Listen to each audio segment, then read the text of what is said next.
السلام علیکم ورحمۃ اللہ وبرکاتہ۔ اشہد ان لا الہ الا اللہ واشہد ان محمدا عبدہ ورسولہ، اما بعد، قال اللہ تبارک وتعالی: قد افلح المؤمنون الذین هم فی صلاتهم خاشعون والذین هم عن اللغو معرضون ربی زدنی علما۔ معزز مکرم حاضرین اکرام، نوجوان ساتھیوں، پردہ نشین ماؤں اور بہنوں، اللہ کا بڑا احسان ہے کہ اللہ نے ہمیں آج 18واں پارہ سننے کی توفیق عطا فرمائی، جس میں کہ سورۃ المؤمنون اور سورۃ النور کی تلاوت کی گئی۔ معزز حاضرین اکرام، بڑی خوشی کی بات ہے، بڑے ہی عزت والی بات ہے ان لوگوں کے لیے جو مومن ہیں۔ اللہ رب العالمین نے ارشاد فرمایا: قد افلح المؤمنون، جو مومن ہیں وہ سب کامیاب ہو گئے۔ غور کیجئے، لفظ کے اوپر غور کیجئے۔ جو مومنین ہیں، چاہے وہ مومن مرد ہو یا مومن عورت، ہر کسی کے لیے ہے، یہ صرف مردوں کے لیے نہیں ہے۔ صرف مرد اپنی جھولی میں مت ڈال لیجیے، خواتین کے لیے بھی ہے۔ جو مومن مرد ہیں، جو مومن عورت ہیں، وہ کامیاب ہو گئے۔ اللہ رب العالمین نے یہ نہیں فرمایا کہ وہ کامیاب ہوں گے، فیوچر کی بات نہیں بتلائی، بلکہ اللہ فرماتے ہیں کہ وہ کامیاب ہو گئے، کیونکہ جو پاسٹ میں ہو جاتا ہے نا تو وہ اتھینٹک رہتا، اس میں کسی قسم کا ڈاؤٹ نہیں رہتا۔ تو ادھر بات اصل میں یہ ہے کہ جو صحیح معنوں میں، سچے معنوں میں اللہ پر، رسول پر ایمان لاتے ہیں، اس کی مطابق زندگی گزارتے ہیں اور اسی پر ان کی موت آ جاتی ہے، وہ کامیاب ہو گئے، یعنی وہ جنت میں جانا پکا ہے انشاءاللہ۔ اللہ سے دعا ہے کہ اللہ ہمیں مومن بنا دے، ہماری جان جائے ایمان کی حالت میں جائے، آمین۔ اس سورے میں جو شروعات ہو رہی ہے، مومنوں کی صفات پر شروعات ہو رہی ہے۔ مومنوں کے اوصاف کسے کہتے ہیں؟ مومن کامیاب ہو گئے نا بھائی، میں کہہ لیا میں مومن ہوں، آپ کہہ لیے آپ مومن ہیں، تو کیا جنت میں چلے جائیں گے؟ کیا کامیاب ہو گئے؟ نہیں، اس کے لیے رولز رہنا، ریگولیشنز رہنا، اللہ رب العالمین نے کیا حدود قائم کی ہے وہ تمام ہونی چاہیے۔ وہ کیا ہے؟ آئیے دیکھتے ہیں۔ قد افلح المؤمنون، بے شک تحقیق کے تمام مومن کامیاب ہو گئے۔ الذین هم فی صلاتهم خاشعون، یہ وہ مومن ہیں جو اپنی نمازوں میں خشوع اختیار کرتے ہیں، یعنی جب نمازیں ادا کرتے ہیں تو اللہ رب العالمین سے ڈرتے ہوئے نمازیں ادا کرتے ہیں۔ خاشعین، ان کے دل میں بہت اللہ کی خشیت پائی جاتی ہے۔ نمازوں کے تعلق سے میرے اور آپ کے پیارے حبیب محمد مصطفیٰ صلی اللہ علیہ وسلم کی زندگی کو دیکھیں، کئی صحابہ کرام گواہی دیتے ہیں کہ جب نبی اکرم صلی اللہ علیہ وسلم نماز پڑھایا کرتے تو پیچھے ایسی آواز آتی آپ کے دل سے گویا کہ ہانڈی پک رہی ہو۔ ہانڈی میں جب ابال آتا ہے تو کیسے آواز آتی ہے؟ ہماری مائیں بہنیں اس کو اچھا سمجھتی ہیں، کھل کھل کھل پکنے کی۔ پیارے حبیب صلی اللہ علیہ وسلم کے دل سے وہ آواز آیا کرتی تھی، اللہ اکبر۔ تو کیسے پیارے نبی کی وہ نمازیں ہیں؟ اور آج ہماری نمازوں کا کیا معاملہ ہے؟ جب ہم نمازوں کے لیے ٹھہرتے ہیں تو ہمارے ذہن میں پورے کا پورا حساب چلتا ہے کہ کس دکان میں کتنا ہے، گھر کا کیا حساب ہے، فلاں کا کیا۔ آج ہماری نمازوں کا یہ معاملہ ہے، اور پیارے حبیب محمد مصطفیٰ صلی اللہ علیہ وسلم کی نمازیں دل پک رہا ہے، اللہ اکبر۔ ہمیں بھی چاہیے کہ ہم اپنا ایمان ایسا مضبوط کریں۔ یہ بات الگ ہے کہ اتنا مضبوط نہیں ہوگا، لیکن کوشش کرنے میں کیا گیا ہے؟ حاضرین اکرام، پہلی صفت کہ یہ جو نمازیں ہیں نا، نمازیں بڑے ڈر سے پڑھتے ہیں۔ دوسرا، والذین هم عن اللغو معرضون، جو بیکار چیزیں ہیں ان سے اعراض کرتے ہیں، لغو و لعب سے اپنے آپ کو بچائے رکھتے ہیں۔ کھیل تماشے کی، وقت برباد کرنے کی، بیکار سی چیزیں، بیکار سی باتیں، ان کی غیبتیں، ان کی چاڑیاں، ان کی چغلیاں، ان تمام چیزوں سے اپنے آپ کو بچائے رکھتے ہیں. یہ مومن ہے. یہ اگر کوئی کسی کے بد پیچھے برا کہہ رہا ہے تو سمجھ لیجیے کہ وہ مومنوں کی سب سے ہٹ رہا ہے. کیونکہ کہا گیا نا کہ والذین هم عن اللغو معرضون، بیکار چیزوں سے اپنے آپ کی حفاظت کرتے ہیں. ایک تو نماز ڈر سے پڑھتے ہیں، دوسرا بیکار چیزوں سے بچتے ہیں. یہاں تک کہ نماز کے تعلق سے یہ بتلایا گیا ان الصلاۃ تنہی عن الفحشاء والمنکر، یہ جو نماز ہے نا لوگوں کو فحاشی سے، بے حیائی سے اور گناہ کے کاموں سے روکتی ہے. نماز کی ذمہ داری ہے کہ وہ روکے. ہاں اب بعض لوگ سوال اٹھاتے ہیں، اچھا ایک شخص سے 5 وقتہ نمازیں پڑھ رہا ہے لیکن وہ گناہ بھی کر رہا ہے، بے حیائی بھی کر رہا ہے، گناہ کے کاموں میں پڑا ہوا ہے، نماز ادھر کام نہیں کر رہی نا، تو اس کا مطلب کیا ہے؟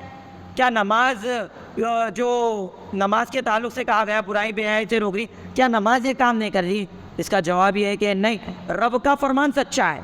اللہ نے جو کہہ دیا وہ فائنل، اس میں کسی قسم کا ڈاؤٹ نہیں. جو نماز پڑھ رہا ہے اس کی نماز میں خامی ہے، ان جس طرح نماز پڑھنا چاہیے ویسی نماز نہیں پڑھ رہا ہے.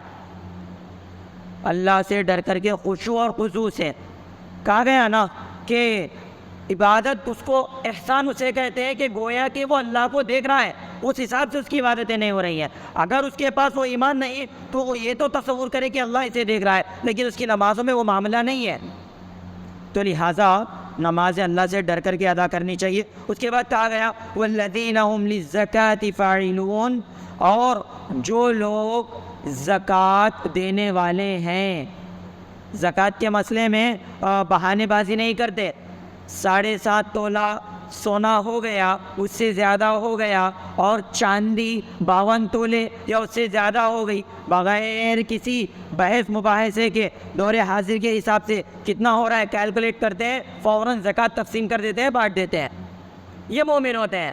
بعض لوگ اس کو اٹھا کر کے رکھتے ہیں. نہیں، سچے مومنوں کی علامت یہ ہے کہ وہ زکوٰۃ دیتے ہیں، زکوٰۃ میں پیچھے نہیں ہٹتے. اس کے بعد فرمایا گیا والذین هم لفروجہم حافظون، مومن وہ ہیں، مومن یہ وہ لوگ ہیں جو اپنی شرمگاہوں کی حفاظت کرتے ہیں، اس کا غلط استعمال نہیں کرتے. چاہے کسی بھی مسئلے میں ہو، میں اس چیز کو کھول کر کے بیان نہیں کرنا چاہتا، بس اپنی عزت و آبرو کی ٹوٹلی حفاظت کرتے ہیں، اپنی شرمگاہوں کی حفاظت کرتے ہیں. الا علی ازواجہم او ما ملکت ایمانہم فانہم غیر ملومین. 2 جگہ کے علاوہ ایک بیوی ہے، محترمہ ہے، جن کا تو نکاح کر لیے گیا ہے، کوئی ڈاؤٹ نہیں، باقاعدہ وہاں پر جاتے ہیں. دوسری چیز ہے اپنی ماتحتی میں لونڈی. دور حاضر میں لونڈی کا بہت رواج کم ہو گیا ہے. نوکرانی الگ ہے، لونڈی الگ ہے، لونڈی کے تمام احکام مسائل الگ ہے. بعض لوگ نوکرانی کو لونڈی کے مسئلے میں لیتے ہیں، غلط کرتے ہیں. لونڈی یہ باقاعدہ انسان کے حق میں رہتی ہے، جب تک آقا نہیں کہتا تب تک وہ اٹھ نہیں سکتی، بیٹھ نہیں سکتی. لونڈی کا یہ مسئلہ ہے. نوکرانی کا مسئلہ ایسا نہیں ہے، نوکرانی اپنی مرضی پر رہتی ہے، لونڈی کی مرضی نہیں چلتی، لہٰذا یہ ایک الگ ٹاپک ہے. اس کے بعد کہا گیا کہ فمن ابتغى وراء ذلك فاولئك هم العادون والذین هم لاماناتهم وعهدهم راعون. لیکن یہ مومن وہ ہیں جب ان کے پاس کسی کی امانتیں ہوں یا یہ وعدہ کریں پورا کرتے ہیں، امانتوں کی حفاظت کرتے ہیں. آج مسلمانوں میں کتنے لوگ ہیں امانتوں کی حفاظت کرنے والے؟ اگر ان کے پاس کوئی امانت رکھ دے تو رکھنے والے کا دل دھڑکتا ہے کہ وہ لوٹ کر آئے گا یا نہیں. وعدہ کرتے ہیں تو وعدہ خلافی عروج پر ہے. منافقین کی علامت بتلائی گئی وعدہ خلافی کرنا، لیکن یہ مسلمان وعدہ خلافی میں بہت آگے ہیں. انا للہ و انا الیہ راجعون. حاضرین اکرام، اس کے بعد فرمایا گیا والذین هم علی صلواتہم یحافظون، اور یہ مومن وہ ہیں جو اپنی نمازوں کی حفاظت کرتے ہیں. دیکھیے پہلی صفت یہ بتلائی گئی کہ مومن جب نماز پڑھتے ہیں تو پورے ڈر سے، خشیت سے، خوف سے پڑھتے ہیں. اور آخری صفت مومنوں کی سورہ میں یہ بتلائی گئی کہ جب یہ نمازوں کی باری آتی تو نمازوں کی حفاظت کرتے ہیں. کیسے حفاظت؟ چند دنوں سے دیکھا جا رہا ہے کہ مغرب میں اگر تاخیر آئے دوسری جماعت بن رہی ہے مسئلہ الگ ہے بھائی، چونکہ گھر سے آنے میں تاخیر ہو جا رہی ہے، مسئلہ الگ ہے مغرب کا. لیکن چند دنوں سے دیکھا جا رہا ہے ہر روز کوئی نہ کوئی عشاء میں آ کر کے دوسری جماعت بنا رہا ہے. مومن کی یہ علامت نہیں ہوتی. دیکھیے کسی کو بری لگے گی میری یہ بات، لیکن اللہ کی قسم کھا کے کہہ رہا ہوں، میرا کسی کو ٹارگٹ بتلانا، کسی کو انگلی بتلانا مقصد نہیں ہے. تمہارے سامنے جو حق ہے وہ پیش کرنا ہے. اللہ رب العالمین ارشاد فرماتے ہیں والذین هم علی صلواتهم یحافظون، یہ لوگ اپنی نمازوں کی حفاظت کرتے ہیں. حفاظت کرنے کا مطلب کیا ہے؟ حفاظت کرنے کا مطلب یہ ہے کہ نمازوں کو ان کے اول وقت میں جماعت کے ساتھ مسجد میں ادا کیا جائے، یہ حفاظت ہے. کبھی 40 دن کا ٹارگٹ رکھ لیں کہ ایک نماز بغیر مس کیے کہ مسجد میں جماعت کے ساتھ ادا کریں گے، دیکھ لیتے ہیں کون کتنا کرے گا. مشکل ہے، اسی کو حفاظت کہا جاتا ہے. کس چیز کی؟ جس کو مشکل ہو اسی کی تو حفاظت کی جاتی ہے.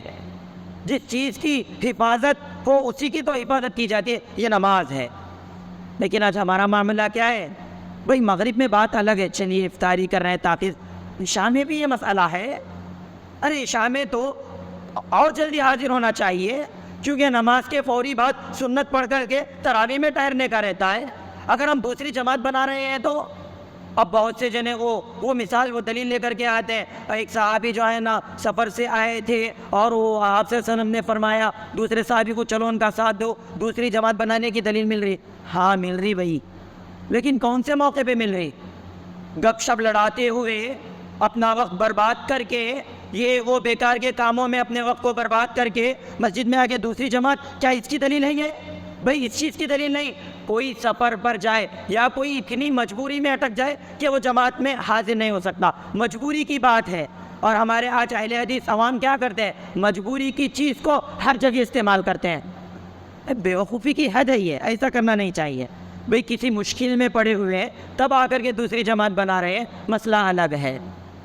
اٹھے بیٹھے دوسری جماعت بنانا یہ سراسر غلط ہے. میرے پیارے حبیب محمد مصطفیٰ صلی اللہ علیہ وسلم نے اس کی اجازت نہیں دی ہے. ارے نبی اکرم صلی اللہ علیہ وسلم نے تو یہاں تک کہہ دیا کہ میرا ارادہ ہے کہ کسی کو امامت کا حکم دو، اور جا کر کے جو لوگ نماز میں حاضر نہیں ہوتے نا ان کے گھروں کو جلا دو. لیکن دیکھو نبی کے اخلاق، نبی کی رحمدلی تو دیکھیے. گھر میں عورتیں ہوتے ہیں، بچے ہوتے ہیں، بوڑھے ہوتے ہیں، ان کا خیال کرتے ہوئے میں یہ کام نہیں کرتا. سبحان اللہ. اس میں جوانوں کے لیے تنبیہ ہے، ان لوگوں کے لیے تنبیہ ہے جو طاقت رکھنے کے باوجود مسجد میں وقت پر حاضر نہیں ہوتے. تو لہٰذا یہ وہ لوگ ہیں جو اپنے نمازوں کی حفاظت کرتے ہیں. سمجھ میں آ گیا نا نمازوں کی حفاظت کسے کہتے ہیں؟ وقت پر مسجد میں حاضر ہو کر کے جماعت کے ساتھ نماز ادا کرنا، یہ نماز کی حفاظت ہے. دل میں تب آیا جب آ کر کے نماز ادا کریں گے، یہ نماز کی حفاظت نہیں کہلاتی. حاضرین اکرام، اب یہ مومن کون ہے؟ تو مومن وہی ہے جو متقی ہو. بغیر تقوی کے انسان مومن نہیں بن سکتا. اب آپ پوچھیں گے اچھا اس کی دلیل کیا ہے؟ آئیے ہم سیدھے پہنچ جاتے ہیں سورۃ البقرہ سورہ نمبر 2 کی آیت نمبر 3، 4، 5 میں. اللہ رب العالمین نے ارشاد فرمایا الف لام میم الف لام میم ذالک الکتاب لا ریب فیہ ھدی للمتقین. یہ وہ کتاب ہے جس میں کسی قسم کا شک نہیں ہے. یہ وہ کتاب ہے جو اللہ کے جانب سے نازل ہوئی، اس بات میں کسی قسم کا شک نہیں ہے. ھدی للمتقین، متقیوں کے لیے ہدایت ہے. ادھر کیا کہا گیا؟ قد افلح المؤمنون، مومن کامیاب ہے. یہاں متقیوں کے لیے ہدایت کہی گئی. اس کے بعد اللہ رب العالمین ارشاد فرماتے ہیں الذین یؤمنون بالغیب. یہ متقی وہ لوگ ہیں جو غیب پر ایمان لاتے ہیں، مومن ہوتے ہیں. وَيُقِيمُونَ الصَّلَاةَ، نماز کا ذکر، نماز قائم کرتے ہیں.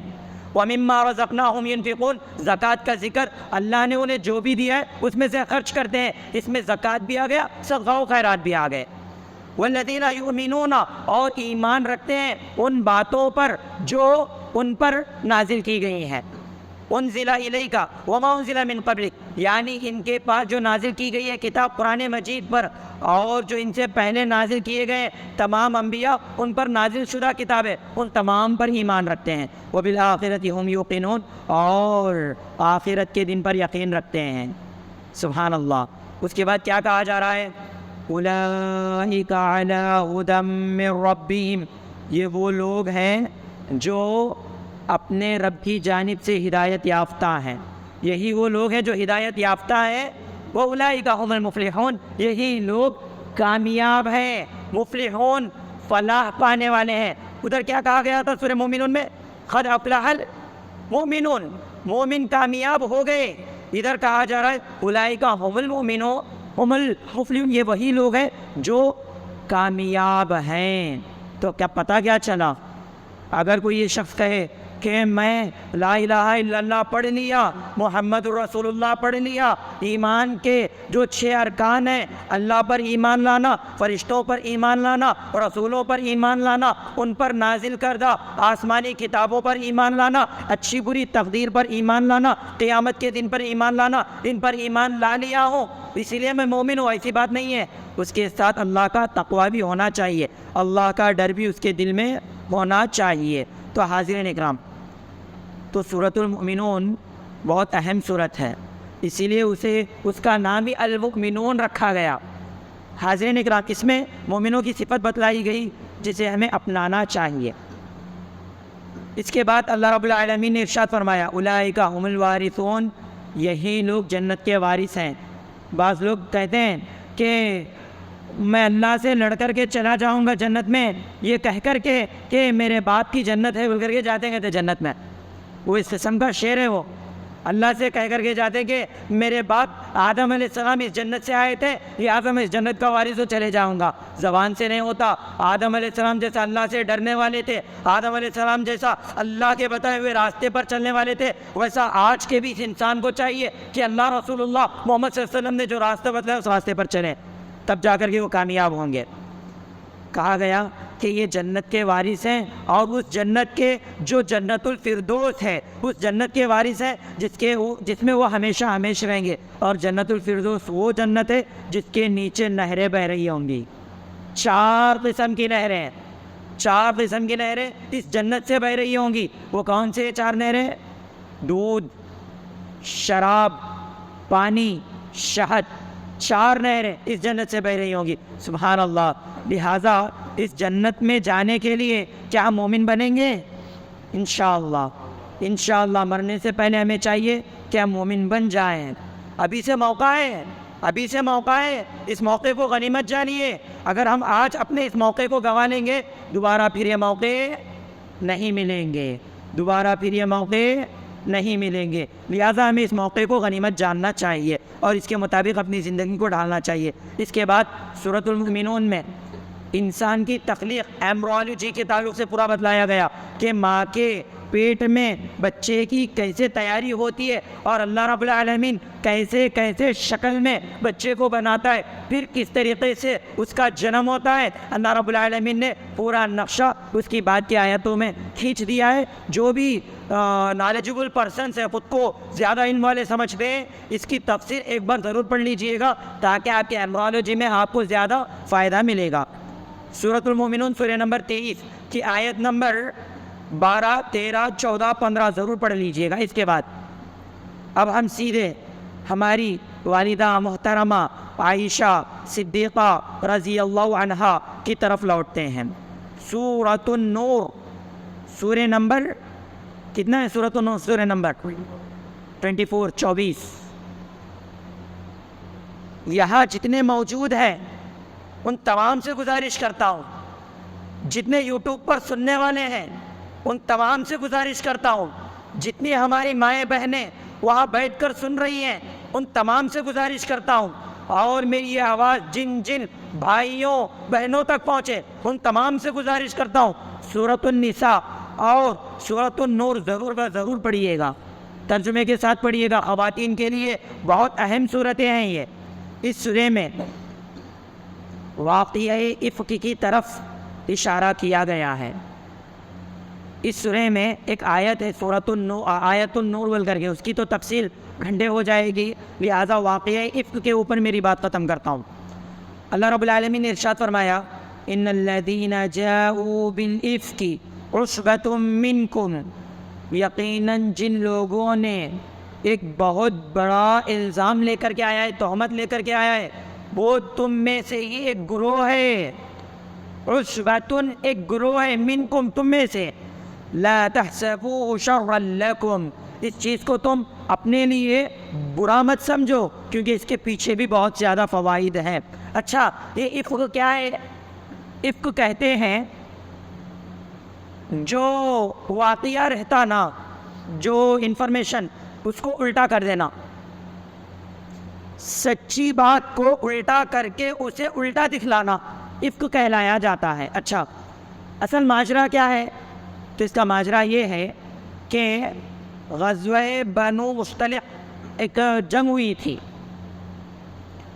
جب بھی نبی اکرم صلی اللہ علیہ وسلم سفر پر نکلتے، چاہے وہ جنگ کے لیے نکلے، چاہے وہ حج کے نکلے، کسی بھی کام کے لیے نکلے، تب نبی اکرم صلی اللہ علیہ وسلم قرہ اچھالتے، قرہ کرتے، قرہ اندازی کرتے، تمام اپنی بیویوں کے نام چٹھیوں میں لکھ کر کے چٹھیوں میں سے ایک چٹھی اٹھاتے، جس چٹھی پر جس اپنی بیوی کا، جس ہماری والدہ کا نام آ جاتا، ان کو اپنے ساتھ سفر پر لے جاتے۔ اس وقت بھی قرہ اچھالا گیا۔ اب اس قرے میں جو قرہ اندازی کی گئی، اس میں جو چٹھی نکلی، کس کی نکلی؟ عائشہ صدیقہ رضی اللہ عنہ، سبحان اللہ، ہماری والدہ محترمہ کی چٹھی نکلی۔ آپ صلی اللہ علیہ وسلم غزوے کے لیے نکلے، آپ کے ساتھ سفر پر نکلے، جب لوٹے تو عائشہ صدیقہ رضی اللہ عنہ کو ضرورت محسوس ہوئی، قضائے حاجت محسوس ہوئی۔ آپ جو قضائے حاجت ہے، رفع حاجت ہے، اس کے لیے چلے گئے۔ ادھر دیکھیے، عائشہ صدیقہ رضی اللہ عنہ بہت دبلی پتلی خاتون تھیں۔ ہماری والدہ چھاڑی چوڑی ہٹی کٹی نہیں تھی، بلکہ بہت دبلی تھی۔ جو ہودج ہوتا ہے، آپ دیکھے ہوں گے، اونٹ کے اوپر رکھا جاتا ہے، وہ پالکی کی طرح ہوتا ہے، وہ پورا چار طرف سے کور ہوتا ہے۔ اس کو اٹھانے والے جب عائشہ رضی اللہ عنہ گئی، جب آ کر کے دیکھتی ہیں تو قافلہ چلا گیا ہے، اور جو ہودج اٹھانے والے ہیں، جو اونٹ پر رکھنے کا جو یہ ہے، جو کور ہو کر کے رہتا، ہودج کہتے ہیں اسے، ایک جھوپڑی کی طرح رہتا ہے، سمجھ لیجئے، اس کو اونٹ پر رکھا جاتا ہے۔ جب یہ اٹھانے والے اٹھائے تو انہیں محسوس نہیں ہوا کہ عائشہ صدیقہ رضی اللہ عنہ اس میں نہیں ہے، بلکہ وہ سمجھ رہے تھے کہ اس میں عائشہ رضی اللہ عنہ ہے، مومنوں کی ماں اس میں موجود ہے، کیونکہ وہ بہت دبلی پتلی ہلکی پھلکی تھی، ان کا وزن، ان کا ویٹ سمجھ میں نہیں آیا۔ اور ایک دو اٹھاتے تو بات الگ تھی، کئی لوگ بڑے ادب و احترام سے اٹھائے تھے، کیسے سمجھ میں آئے گا؟ اب قافلہ چلے گیا۔ جب یہ آئی، آ کر کے اصل میں عائشہ صدیقہ رضی اللہ عنہ ہار پہنی ہوئی ہوتی ہے، وہ ہار کہیں گم ہو جاتا ہے، لہذا وہ ہار ڈھونڈنے کے لیے جاتی ہے، تب آتی ہے تو یہ چلے جاتا ہے، صرف ایک ہار۔ اب ہوا کیا؟ ہماری والدہ محترمہ عائشہ صدیقہ رضی اللہ عنہ آتی ہیں، دیکھتی ہیں قافلہ جا چکا ہے تو پریشان نہیں ہوتی، بلکہ سمجھ جاتے ہیں کہ تب وہ ہودج میں مجھے نہیں پائیں گے تو پھر تلاش کرتے ہوئے آئیں گے، جب وہ آ جائیں گے تو مجھے اسی جگہ پر دیکھ کر کے لے کر کے چلے جائیں گے، لہٰذا عائشہ رضی اللہ عنہ اسی جگہ پر بیٹھ جاتی ہیں۔ اب کر بھی کیا سکتی ہیں؟ پکارو، کوئی آواز دینے والا نہیں، کوئی دیکھ کر ساتھ دینے والا نہیں ہے، تنے تنہا ہے، یہ ڈاری جسے تلگو میں کہا جاتا ہے، ہر طرف ریت ہی ریت ہے، کر کیا سکتی ہیں؟ ایک جگہ خاموشی سے بیٹھ گئے۔ اب بیٹھنا ایسا تھا کہ نیند آ گئی اور وہیں پر سو گئی۔ اب اللہ کا کرنا ایسا ہوتا ہے، نبی اکرم صلی اللہ علیہ وسلم کی ایک پلاننگ کیا، جب قافلہ چلے جاتا ہے تو قافلے کے پیچھے ایک شخص کو رکھ دیتے ہیں، وہ بہت دور سے دیکھ لیتے آتے ہیں کہ قافلے کی کوئی چیز اگر چھوٹ جائے تو اس کو بحفاظت نبی کی خدمت میں پہنچا دیں۔ ادھر سے صفوان بن معطل، اگر کوئی نام رکھنا چاہتے ہیں، صفوان بہت اچھا ہے، رکھیے۔ کسی بھائی کا نام سفیان ہے، سفیان بھی اچھا نام ہے، صفوان بھی بہت اچھا نام ہے، صفوان، صاد فا و الف نون، صفوان بن معطل آتے ہیں۔ جب حجاب کی آیتیں نازل نہیں ہوئی تھی تب عائشہ رضی اللہ عنہ کو یہ دیکھے تھے، جیسے ہی عائشہ رضی اللہ عنہ کو یہاں پر تنے تنا دیکھتے ہیں، فوراً کہتے ہیں انا للہ و انا الیہ راجعون، اس کے علاوہ کوئی بات نہیں کرتے۔ سبحان اللہ، مومن کو ایسا ہونا چاہیے، کوئی تکلیف پہنچ جائے فوراً اللہ سے رجوع ہوگا، سب کے سامنے ڈھنڈورا پیٹتے ہوئے نہیں بیٹھے گا۔ دیکھیے کیسا یہ مومن ہے، اللہ کا بندہ، سبحان اللہ۔ انا للہ و انا الیہ راجعون کہتے ہیں، یہ اللہ اکبر انا للہ جیسے ہی پڑھتے ہیں عائشہ رضی اللہ عنہ کی آنکھ کھل جاتی ہیں اور اپنی جو اوڑھنی ہوتی ہے فوراً چہرے پر لا لیتی ہیں۔ یہ کیسی مومنہ ہے؟ انہوں نے یہ نہیں دیکھا کہ چنائے آپ کوئی بھی نہیں ہے، اللہ رب العالمین نے ہمیں مومنوں کی ماں کہا نا، یہ نہیں دیکھا۔ آج بعض لوگ اس کو طفیل بناتے کہتے ہیں کہ عائشہ صدیقہ رضی اللہ عنہ تمام لوگوں کے سامنے ٹیچنگ کرتی ہیں، تو ہم کیوں یوٹیوب پر آ کر کے بیان نہیں دے سکتے؟ غلط ہے کہنا۔ دیکھیے مومنوں کی ماں ہے، لیکن جیسے ہی صفوان بن معطل کو دیکھا فوراً چہرے کے اوپر کپڑا لا دیا، پردہ کر گئیں۔ اور صفوان بن معطل کیا کرتے ہیں؟ اونٹ بٹھاتے ہیں، عائشہ صدیقہ رضی اللہ عنہ کو اس پر بٹھا دیتے ہیں، یعنی عائشہ صدیقہ رضی اللہ عنہ اپنے طرف سے بیٹھتے ہیں، قریب بھی نہیں جاتے عائشہ صدیقہ رضی اللہ عنہ کے۔ اب صفوان بن معطل نظر نیچی کر کے اونٹ کا مہار تھام کر کے آ رہے ہیں لے کر کے اب آپ صلی اللہ علیہ وسلم کے ڈیرے تک پہنچ گئے، لیکن کیا جاہل خاموش رہیں گے؟ عبداللہ بن ابی بن سلول یہ بھڑاس نکالنے کے لیے تیار تھا، نبی کو، نبی کے خاندان کو نیچا دکھانے کے لیے تیار تھا۔ جیسے ہی عائشہ صدیقہ رضی اللہ عنہا کو اونٹ پر بیٹھا دیکھتے ہیں اور ادھر صفوان کو اونٹ لاتا ہوا دیکھتے ہیں، فوراً پروپیگنڈا کر دیتے ہیں اور جھوٹ پھیلا دیتے ہیں کہ دیکھو یہ کیسی عائشہ ہے، کیسی نبی کی بیوی ہے، نعوذ باللہ انہوں نے برائی کی ہے۔ ہم نہیں کہہ سکتے، اللہ ہماری زبانوں کی حفاظت کرے۔ ہمارا اس بات پر ایمان ہے کہ عائشہ سچی تھی، سچی ہے، قیامت تک سچی رہے گی، ہم اس ایمان کے ساتھ کہیں گے۔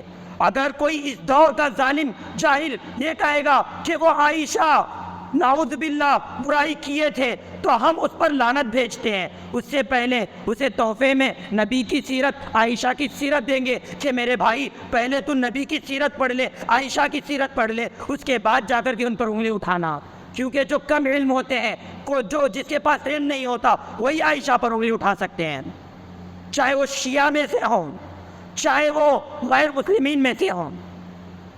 یہ عائشہ آئی، نبی اکرم صلی اللہ علیہ وسلم کا دل اندر سے بیٹھا جا رہا ہے، اللہ کی طرف سے کوئی وحی بھی نہیں آتی کہ عائشہ کی پاکی بیان کی جائے۔ یہاں پر مدینے میں پہنچتے ہیں تو یہ عبداللہ بن ابی بن سلول ہر جگہ جا کر کے یہی کہتا ہے کہ دیکھو یہ نبی کی بیوی، اپنا نعوذ باللہ بات پھیل رہی ہے۔ لیکن اللہ کا کرنا ایسا ہوتا ہے کہ جب یہ لوگ گھر پہنچتے ہیں، عائشہ صدیقہ رضی اللہ عنہا 1 ماہ تک بیمار پڑ جاتے ہیں۔ کتنے ماہ؟ 1 ماہ تک عائشہ صدیقہ کو معلوم بھی نہیں ہے کہ ان کے پیچھے کیسی کیسی باتیں ہو رہی ہیں۔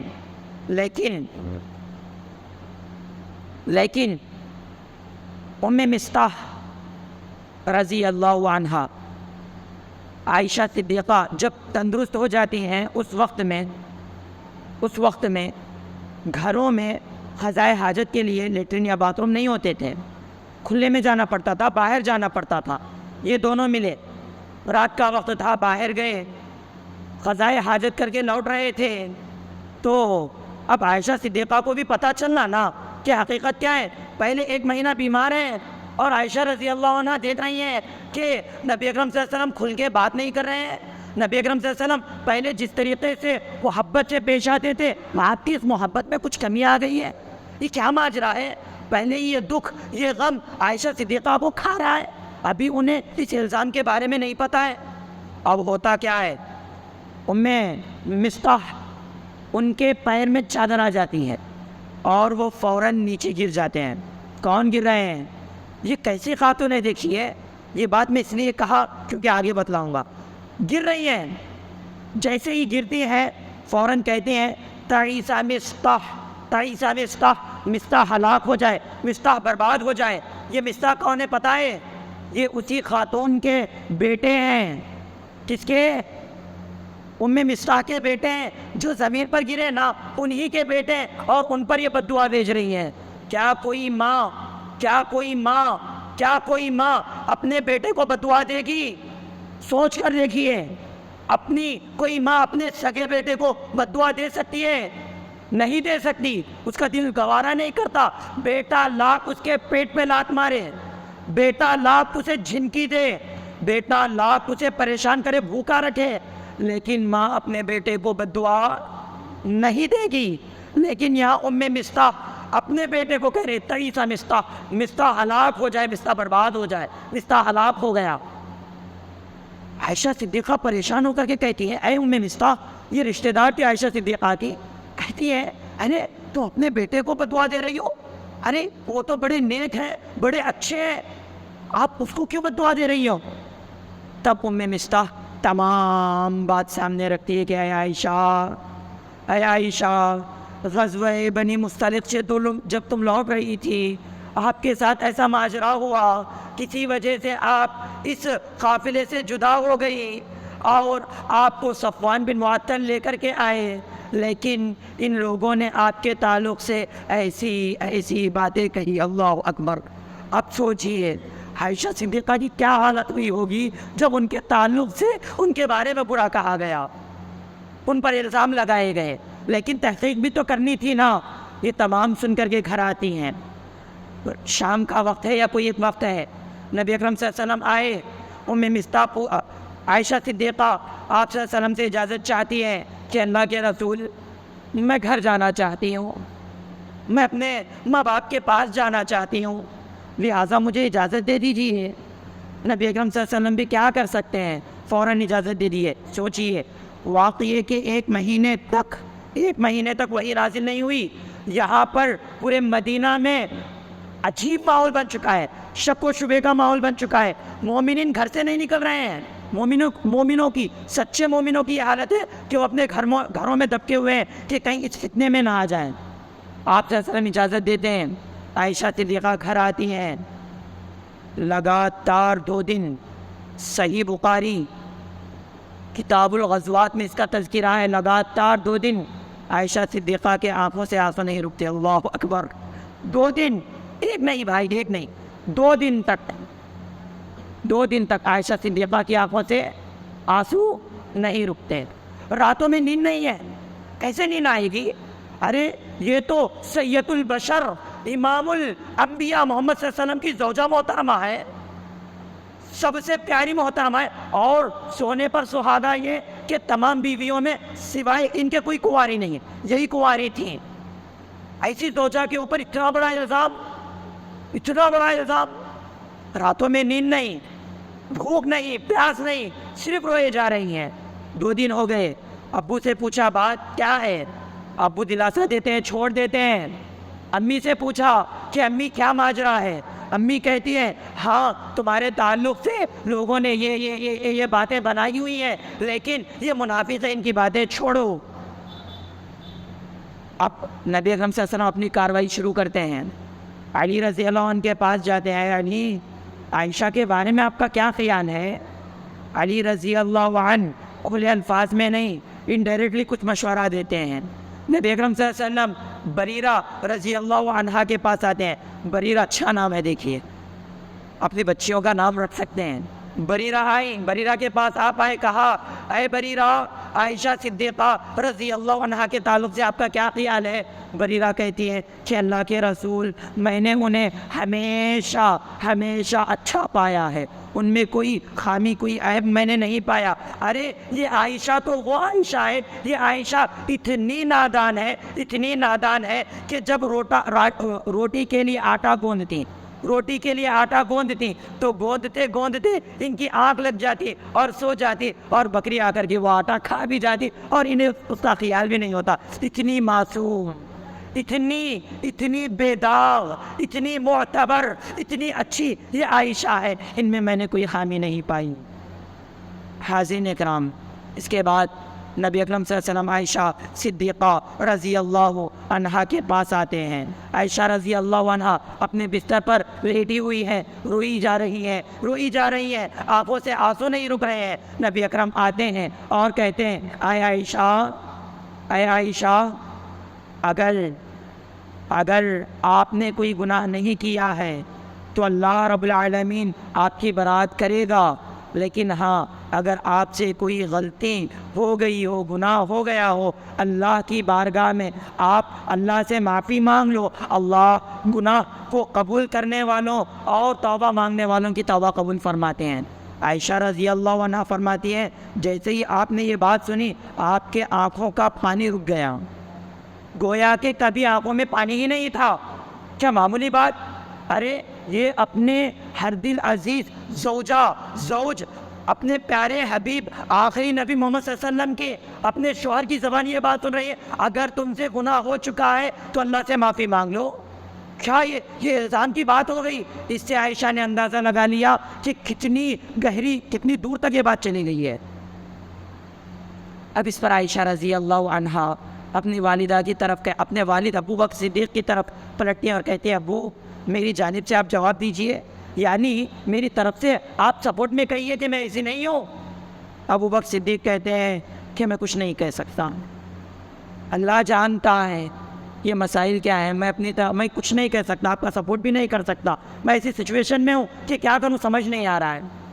والدہ کی طرف بیٹھتے ہیں امی جان آپ تو میرے سپورٹ میں کچھ کہیے، ایسے موقع پر اگر غلطی بھی رہے ماں باپ پہلی سب میں رہتے ہیں دور کرنے کے لیے، لیکن یہ کیسے مومنین ہے، دیکھیے یہ سورۃ المومنین کے بعد اس کا تذکرہ ہے، تو سوچئے یہ کیسے مومنین ہیں جو اپنی بیٹی کی صفائی میں کچھ نہیں کہہ رہے ہیں، کیونکہ انہیں خود اتنی باتیں ہو گئی ہیں کہ انہیں خود کچھ سمجھ نہیں آ رہا ہے۔ والدہ بھی اپنی جانب سے خاموش ہوتی ہیں۔ اس پر عائشہ صدیقہ رضی اللہ عنہا کہتی ہیں کہ اللہ کے رسول اگر میں یہ کہوں کہ میں پاک باز ہوں میری بات کوئی قبول نہیں کرے گا، حالانکہ میں پاک باز ہوں، حالانکہ میں اس گناہ سے بری ہوں، میرا اس میں کوئی ہاتھ نہیں ہے، میں اپنی طرف سے صاف شفاف ستھری ہوں، میں یہ بات کہوں گی بھی تو میری بات پر کوئی یقین نہیں کرے گا، لیکن اللہ جانتا ہے کہ میں پاک ہوں۔ ہاں اگر میں نے اس گناہ کو قبول کیا کہ میں نے ایسا کیا ہے تو یاد رکھ لیجئے میں نے ایسی غلطی نہیں کی ہے، یہ گناہ میں نے نہیں کیا ہے، اگر میں یہ کہوں تو سب لوگ قبول کر لیں گے، میں بس یوسف علیہ السلام کے والد محترم کی وہی بات کہوں گی، فصبر جمیل واللہ المستعان علی ما یصفون، فصبر جمیل واللہ المستعان علی ما تصفون، کہ اب صبر ہی میرے لیے بہتر ہے، صبر ہی بہت اچھی چیز ہے اور اللہ رب العالمین میری مدد کرے گا ان تمام باتوں سے جو تم لوگوں نے گھڑی رکھی ہیں، ان تمام باتوں سے اللہ میری پاکی بیان کرے گا۔ اتنا کہہ کر کے عائشہ صدیقہ رضی اللہ عنہ کروٹ پلٹ کر کے سو جاتی ہیں۔ اتنے میں اللہ رب العالمین کی جانب سے رحمت نازل ہوتی ہے، نبی آخر زمان صلی اللہ علیہ وسلم پر وحی نازل ہوتی ہے۔ کیا وحی نازل ہوتی ہے؟ اور عائشہ صدیقہ رضی اللہ عنہا کی برات میں 10 آیتیں نازل ہوتی ہیں، 10 آیتیں۔ کیا معمولی بات ہے کہ وہ عرش والا، وہ فرش والا، وہ آسمانوں والا، وہ زمینوں والا، وہ تمام فرشتوں کا پروردگار اپنے عرش پر سے وہی نازل کر رہا ہے، وہی میں 10 آیتیں نازل کر رہا ہے، اور وہ 10 کی 10 آیتیں عائشہ صدیقہ کی برات میں ہے کہ عائشہ سچی ہے، عائشہ صدیقہ ہے، عائشہ ہر گناہ سے پاک ہے، عائشہ یہ جو تہمت لگائی گئی اس الزام سے عائشہ پاک ہے۔ سبحان اللہ۔ آپ نبی اکرم صلی اللہ علیہ وسلم وہ آیتیں تلاوت کرتی ہیں، آپ صلی اللہ علیہ وسلم تمام آیتیں تلاوت کرتے ہیں اور عائشہ صدیقہ رضی اللہ عنہ کو خوشخبری دیتی ہیں کہ اے عائشہ اللہ رب العالمین نے اللہ فقط برأکی، اللہ رب العالمین نے تمہیں بری کیا ہے، اللہ رب العالمین نے تمہیں پاک قرار دیا ہے۔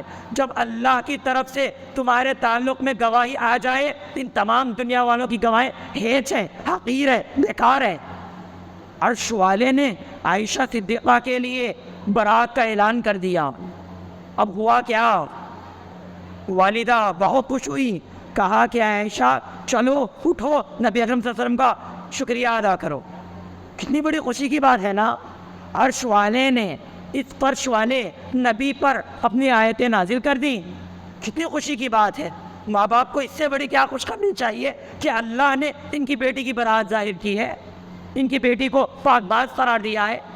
لیکن عائشہ صدیقہ رضی اللہ عنہ فرماتی ہے نہیں، میں آپ صلی اللہ علیہ وسلم کا شکریہ کیوں ادا کروں، میں تو اللہ رب العالمین کے حمد بیان کروں گی. الحمدللہ احمد کہا, میں اللہ رب العالمین کی حمد بیان کروں گی جس نے میری حفاظت کی. سبحان اللہ, کیا بہترین ہے. لیکن رنگیلا رسول لکھنے والے سوامی دیانند سرسوتی اس چیز کو لا کر کے تمام مسلمانوں کو بڑی تکلیف پہنچاتے ہیں. اور آج کل کے جو لوگ ہیں نا, انہوں نے بھی اسی کتاب کو پڑھ کر کے عائشہ صدیقہ پر انگلی اٹھانے کی کوشش کی ہے. ان تمام لوگوں سے ہم تہہ دل سے گزارش کرتے ہیں, بڑے پیار سے, بڑے ادب سے, بڑے احترام سے گزارش کرتے ہیں, جہاں تم نے رنگیلا رسول جیسی بد نیت غلیظ کتاب پڑھی ہے, وہیں پر تم مقدس رسول ثناء اللہ امرتسری رحمہ اللہ کی کتاب بھی پڑھ لیجئے گا. اور آپ تمام نوجوانوں سے, بھائیوں سے, بہنوں سے, ماؤں سے, دوستوں سے, جوانوں سے, بزرگوں سے گزارش کرتا ہوں کہ آپ بھی مقدس رسول ضرور پڑھیے گا. اس جواب میں لکھی گئی ہے بڑے پیارے انداز میں, نبی اکرم پر جو الزامات اٹھائے گئے تمام کا جواب دیا گیا ہے. تو حاضرین اکرام, اب جب پورا معاملہ صاف ہو گیا, عبداللہ بن ابی بن سلول کی حقیقت خود ان کے لوگوں کے درمیان میں ظاہر ہو گئی. اب کوڑے لگانے کی باری آئی. اس میں جو بھی لوگ تھے ان تمام کو جمع کیا گیا. 3 لوگوں کو 80 کوڑے لگائے گئے. نمبر 1 حسان بن ثابت رضی اللہ عنہ, ان کو 80 کوڑے لگائے گئے کیونکہ یہ فتنے میں یہ بھی شریک ہو گئے تھے, یہ بھی آ گئے تھے. نمبر 2 مصطح بن اثاثہ, جن کی والدہ نے انہیں بددعا کی تھی. سبحان اللہ, کیسی مومن ماں ہے وہ, کیسی مومن ماں ہے. اپنے بیٹے کو برا قرار دیا انہوں نے, لیکن عائشہ پر الزام رضی اللہ عنہما نہیں لگایا. ان کو 80 کوڑے لگائے گئے. اس کے بعد حمنہ بنت جہش, ان کو 80 کوڑے لگائے گئے. لیکن عبداللہ بن ابی بن سلول کو نہیں لگائے. کیوں؟ کیونکہ اگر دنیا میں اس کی سزا دی جاتی تو قیامت میں اس سزا سے بچ جاتے. قیامت کے دن بہت بری سزا اس بندے کے لیے. اور اگر اس کو اس وقت لگائے جاتے کوڑے تو اور مسلمانوں میں پھوٹ کے اندیشے تھے. نبی اکرم صلی اللہ علیہ وسلم نے مصلحت کو بہت آگے رکھتے ہوئے اس بوجھ کو برداشت کر لیا کہ اس ظالم کو کوڑے نہیں لگائے. لیکن بعض لوگ کہتے ہیں کوڑے لگائے گئے, لیکن صحیح حدیث سے یہ مروی نہیں کہ ان کو کوڑے لگے ہیں. تو لہٰذا عائشہ صدیقہ رضی اللہ عنہ, یہ آخری بات ہے, کسی کی اچھائی کا اعتراف کرنا چاہیے, کسی کی اچھائی کا, سچائی کا اعتراف کرنا چاہیے. ہمارا کیا ہے, سامنے والا جتنا بھی اچھا رہتا اس کے تعلق سے برا بولنے کی کوشش کرتے. صحیح ہے غلط ہے, ان کتنا بھی اچھا کرو برا بولتے. لیکن دیکھیے اتنا بڑا واقعہ ہو گیا, لیکن عائشہ صدیقہ رضی اللہ عنہا فرماتی ہیں کہ میرے مقابل میں, میرے کمپٹیشن دینے میں زینب بنت جہش ایک ہی تھے. لیکن جب آپ صلی اللہ علیہ وسلم نے ان سے میرے تعلق سے سوال کیا کہ عائشہ رضی اللہ عنہا کے بارے میں آپ کا کیا خیال ہے, تو زینب بنت جہش نے صرف یہی کہا کہ وہ بہت پاک باز ہیں. دیکھیے, ایک بیوی اپنی سوتن کی تعریف نہیں کرتی بھائی, میری شادی نہیں ہوئی ہے لیکن اس واقعے سے بتلا رہا ہوں کہ تعریف نہیں کرتی. لیکن یہاں پر یہ صحابہ, یہ آپ صلی اللہ علیہ وسلم کی بیویوں کی عظمت ہے کہ وہ ایک دوسرے کا خیال بھی کرتی تھیں. جب نبی کی بات آتی تو پوچھ نیچ ہوتی تھی, لیکن اپنے ذاتی معاملات میں ایک دوسرے کو برا کبھی بھی نہیں ٹھہراتی تھی. کہتی ہے نا کہ زینب بنت جہش کو اللہ رب العالمین نے اس فتنے سے بچا لیا اور انہوں نے میرے تعلق سے سچی گواہی دی. سبحان اللہ. تو حاضرین اکرام, ایک اشکال ہے, وہ دور کر کے میں چھوڑ دیتا ہوں. بعض لوگ کہتے ہیں کہ 50 سال کی عمر کے نبی 9 سال کی لڑکی سے 7 سال کی لڑکی سے شادی کرنا ہے, کیسے ہیں آپ کے نبی, یہ سوال کیا جاتا ہے.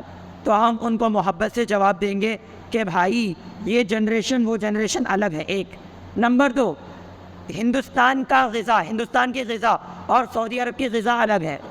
سعودی عرب کی گرمی, ادھر کی گرمی الگ ہے. اگر آپ جا کر کے سرچ کریں گے کہ لڑکی کب بالغ ہوتی ہے تو ایگزیکٹ سال نہیں دیا جائے گا کہ وہ 18 سال کی عمر میں ہی بالغ ہوگی. نہیں, اب تو اس کا زمانہ ہے نا, اس میں بچے 9 سال کی 5-6 سال کی عمر میں باجے بالغ ہو رہے ہیں بول کر کے سنے میں آ رہا.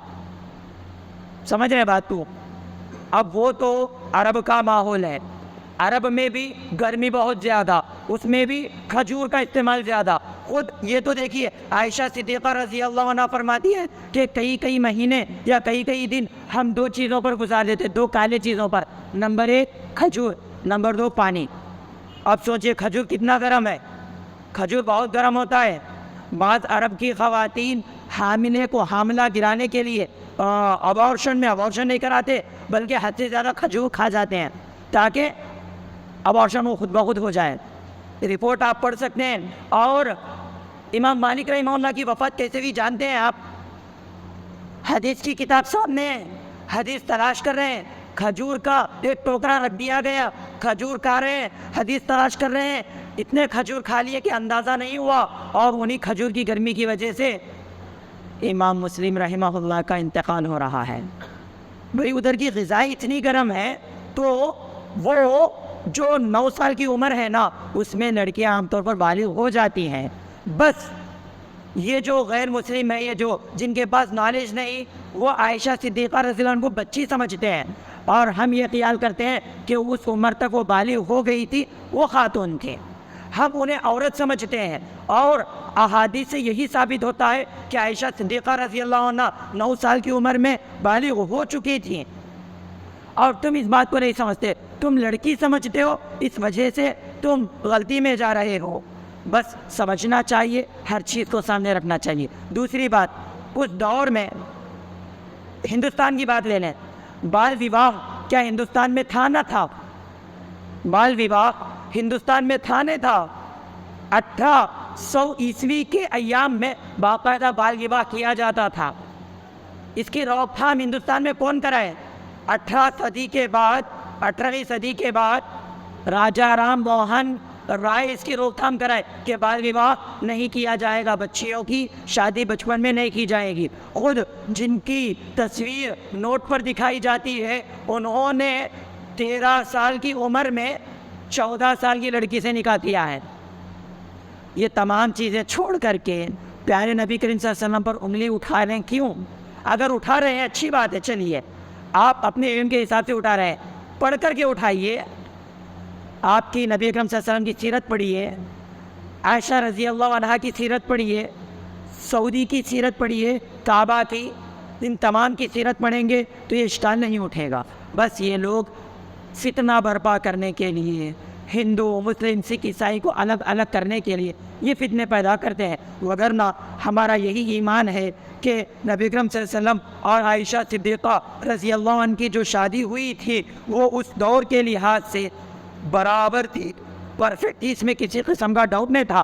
بس آج کی یہ جو عقل ہے نا، اس چیز کو سمجھنا. اس چیز کو منکرین حدیث بہت اچھالے ہیں. اصل میں منکرین حدیث نے ہی غیروں کو یہ چیز دی ہے کہ دیکھو نبی کی ایسی چیزیں بول کر کے حدیث کا انکار کرنا تھا نا. جو صرف قرآن بولتے ہیں، قرآن کہنے سے پہلے حدیث پر بھی توجہ دیجیے. وگرنہ صرف قرآن مجید کا نعرہ لگانے والے گمراہ ہوئے ہیں. قرآن مجید کے ساتھ حدیث بھی ضروری ہے. قرآن سے ہدایت لی جائے گی اور حدیث کے مطابق زندگی گزار دی جائے گی. آخر میں اللہ سے دعا ہے کہ اللہ ہمیں عمل کرنے کی توفیق عطا فرما، اللہ ہمیں قرآن اور حدیث کے مطابق اپنے آپ کو ڈھالنے والا بنا. آمین. وآخر دعوانا ان الحمد للہ رب العالمین. والسلام علیکم ورحمۃ اللہ وبرکاتہ.